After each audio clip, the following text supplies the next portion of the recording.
Joining us to discuss this matter is the National Chairman of Nurses and Midwives in Federal Health Institutions, Mr. Morakiyo Olajide Rilwan. Mr. Rilwan, thank you so much for joining us on the program this morning.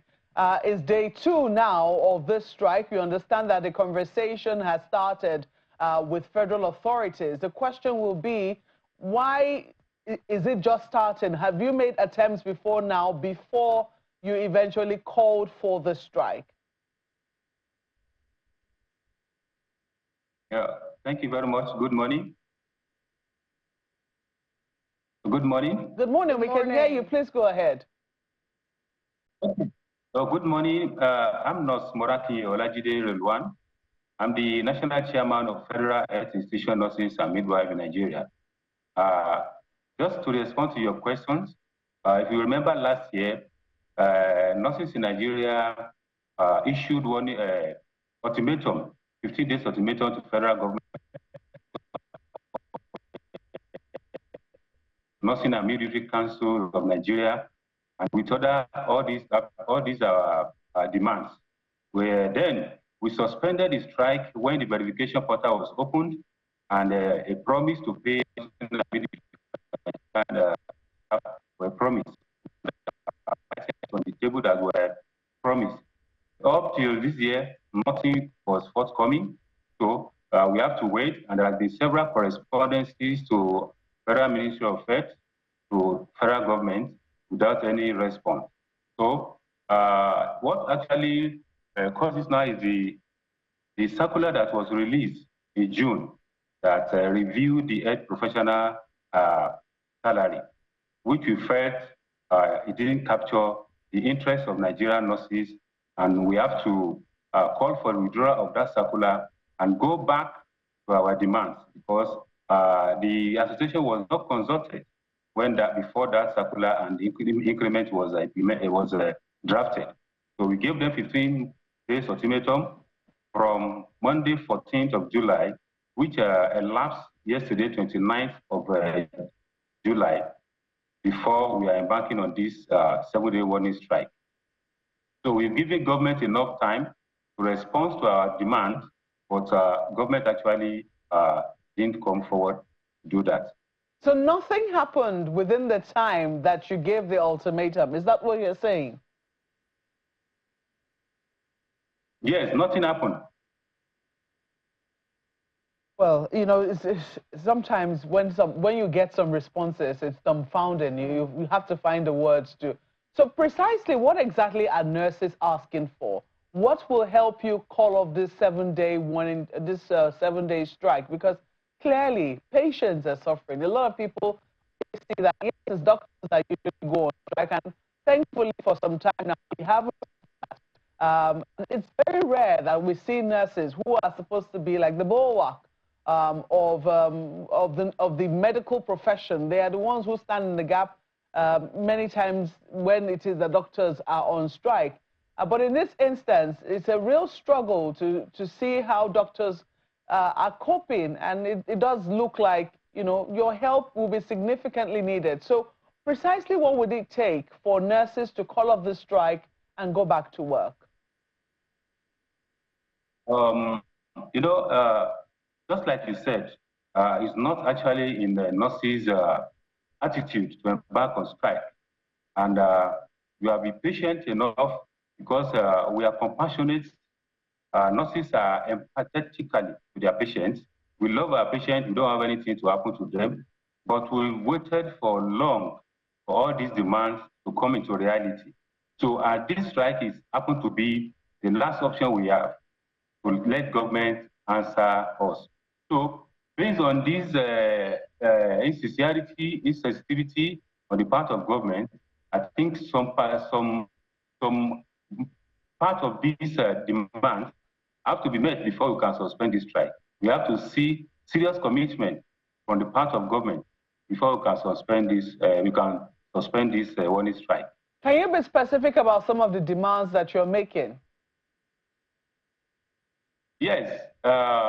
Number one, we're talking about the scheme of service for nurses that was approved by Council of Establishment since 2016. And we'll be calling for this scheme of service to be gazetted by government But up till date, which is 10 years after, the scheme of service is yet to be gazetted. We are looking for allowances that are peculiar to the government for upward review of these allowances, which includes shift allowance, specialty allowance, uniform allowance, and in fact, we need specialty allowance for all our specialist nurses. Uniform allowance is there. And we want government to employ more nurses. Government have been talking about Japa syndrome, people migrating to where nurses' work are appreciated. But those of us that remain in the country that want to serve our country, we are under pressure. We are working under pressure. The work is enormous for us, and government is not employing. And I want to tell Nigerians that we have enough nurses in Nigeria. We don't have shortage of nurses in this country. The survey carried out by the association last year to ask for those nurses that are not gainfully employed, about 10,000 nurses were not employed. So most of them ends up working in private hospital where they are being paid peanuts before they can take care of their family. So we want government to employ more nurses so that they can cushion the effect. The burnout is enormous. So we want the government to employ more nurses and enhance our remuneration. Because people are going out not for anything, but because of the remuneration, they are well remunerated and the condition of service. And the creation of a department at the Federal Ministry of Health. We have a director who is answerable to another director in the Federal Ministry of Health. So we want a department at the Federal Ministry of Health because we constituted the highest number of workforce in the health sector, which is about 60 to 70%.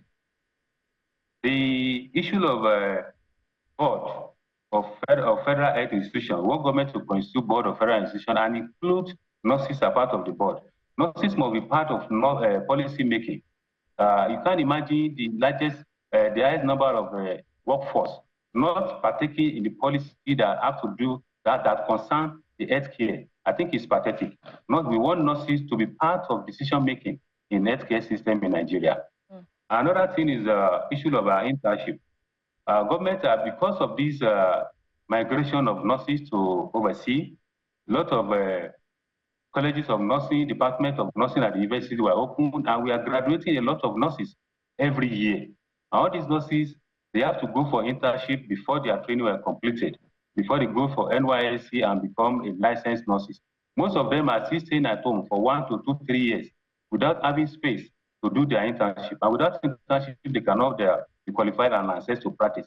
We want government to open more space at the federal level, state level, and even private institutions where they can undergo this internship and allow them to finish in time so that their parents can rest. Those are the issues we are talking about here. And there is a judgment, the National Industrial Court judgment in 2012, which government has not been taken into consideration. All these are issues we are asking for government to do. Mr. Rewan, I want you to be able to get how far the conversation has been with the Ministry of Labor. We saw Minister Dingyadi saying, look, embrace dialogue, let's see if we can talk this through.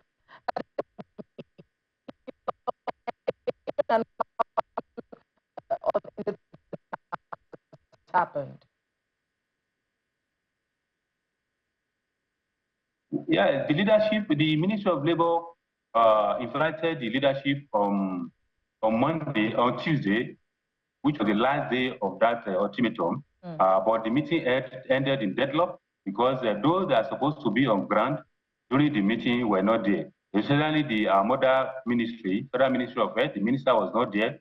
Head of Service of the Federation was not there. So the meeting ended in deadlock. And as at yesterday too, the coordinating minister of health invited the leadership. They met, and the meeting is still inconclusive. So the meeting probably is going to continue either today or Friday. When you say the meetings are inconclusive, what's causing the deadlock?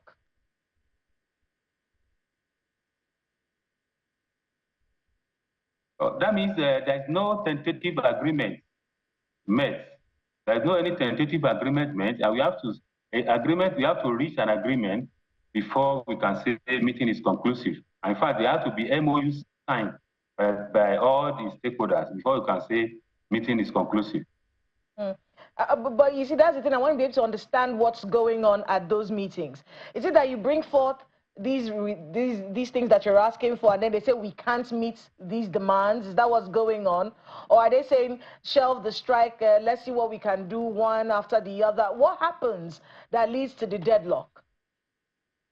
Yes, at least I think that is what the government will definitely ask for, that we should suspend the strike so that they can look at our demands. And that one, we are not comfortable with that. We have to make sure that part of the demands are attended to before we can suspend strike at all. And some people will say, well, maybe that will be a good place to start. At least it will be a sign of good faith. We sincerely hope that this is resolved in good time. We have to thank you so much for speaking with us this morning, Mr. Morakinyo Olajude Rilwan, who is the National Chairman of Nurses and Midwives in Federal Health Institutions. Thank you for speaking with us. Thank you very much. Thank you very much. We don't want the strike to stay longer than necessary. That is the reason why we want it to be total for 7 days, so that at least you can get what we want from government and go back to work. We are very compassionate. We are considerate. Nothing is a calling, and we don't want anything to. We've never contemplated leaving our job, so that is why this one happened to be the last option for us. That's why we have to do that.